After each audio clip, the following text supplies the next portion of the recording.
আমরা প্রায় সব বাঙালিরাই কিন্তু চচ্চড়ি খেতে ভীষণ ভালোবাসি। সেই রকমই একটি চচ্চড়ির রেসিপি আজ আমি আপনাদের সামনে নিয়ে এসেছি।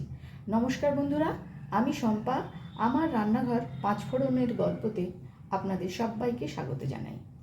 আমি এখানে নিয়েছি ছোট একটা আলু, একটুখানি মোটা করে লম্বা করে কাটা, কিছুটা নিয়েছি লাল শাকের ডাঁটা। এই চচ্চড়িতে কিন্তু লাল শাকের ডাঁটাটা দিলে ভীষণ ভালো হয় খেতে। দিয়েছি দুটো পটল লম্বা লম্বা করে কেটে নিয়েছি, কিছুটা বরবটি কেটেছি, অর্ধেকটা ঝিঙেও লম্বা করে কেটেছি, একটু মিষ্টি কুমড়ো কেটেছি, একটা টমেটো, কয়েকটা কাঁচা লঙ্কা, এক টুকরো আদা, আর নিয়েছি প্রায় 100 গ্রামের মতো লবণ আর হলুদ মাখানো চিংড়ি মাছ। চলুন দেখে নেওয়া যাক আমার মূল রেসিপি। গ্যাসে একটা কড়াই বসিয়ে খুব ভালো করে গরম করে নিয়েছি। এবার আমি এর মধ্যে দিয়ে দিলাম সর্ষের তেল। চিংড়ি মাছটাকে আমি প্রথমে ভালো করে একটু ভেজে নেব। লবণ আর হলুদ মাখানো চিংড়ি মাছটা আমি দিয়ে দিচ্ছি।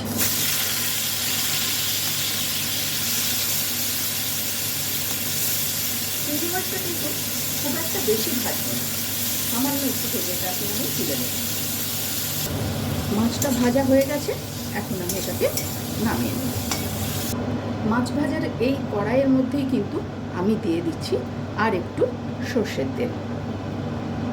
তেল গরম হয়ে গেছে, দিয়ে দিচ্ছি শুকনো লঙ্কা, আর দেব সামান্য একটু কালো জিরে। ফোড়নটাকে একটুখানি নেড়ে নেব।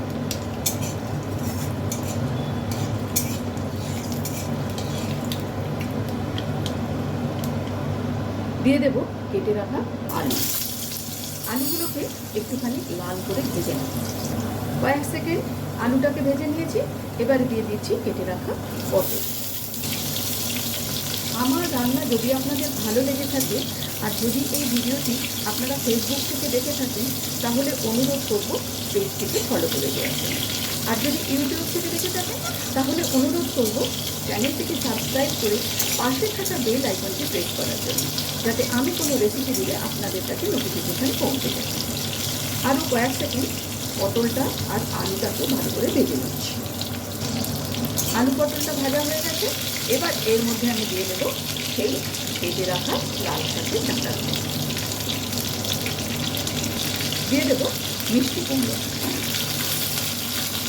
দেবো বরবটি, আর দেবো কেটে রাখবো। সব কিছু একসাথে বেশ ভালো করে একটু নাড়াচাড়া করে মিশিয়ে নেব।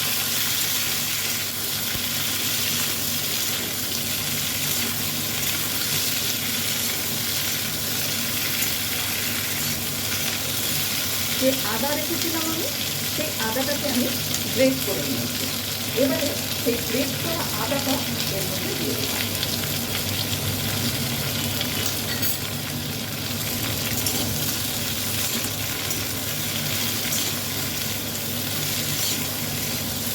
সব কিছু একসাথে ভালো করে মিশিয়ে নিয়েছি।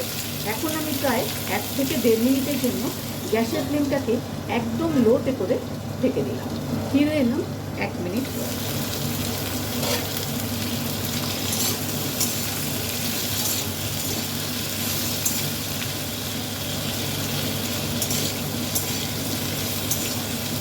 দিয়ে দেব কেটে রাখা টমেটো। এবারে দেব পরিমাণ মতো লবণ, দেব হলুদ গুঁড়ো। হলুদ গুঁড়োটা খুব সামান্যই দেবো, আর দেবো সামান্য একটু লঙ্কা গুঁড়ো।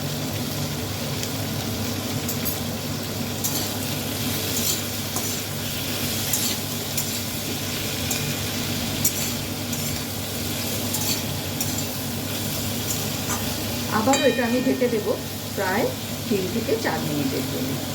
যেহেতু আমি এখানে কোনো জলের ব্যবহার করব না, সেই জন্যই ঢাকা চাপা দিয়ে এইভাবে এটাকে রান্না করছি। ফিরে এলাম 2 মিনিট পর।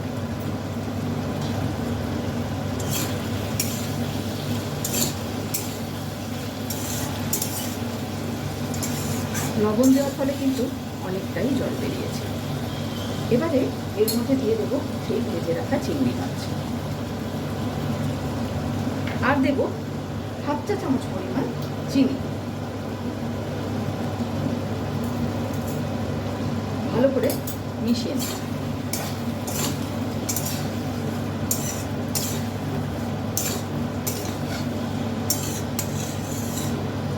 দুটো চেরা কাঁচা লঙ্কা আমি এর মধ্যে দিয়ে দেব, আবারও ঢেকে দেব যতক্ষণ না মিষ্টি কুমড়ো আর আলুটা সেদ্ধ হয়ে আসে। ফিরে এলাম 3 মিনিট পর।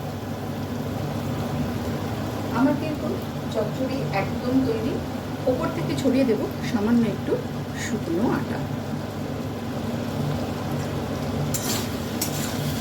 5 মিনিট স্ট্যান্ডিং টাইমে রেখে নামিয়ে নেব।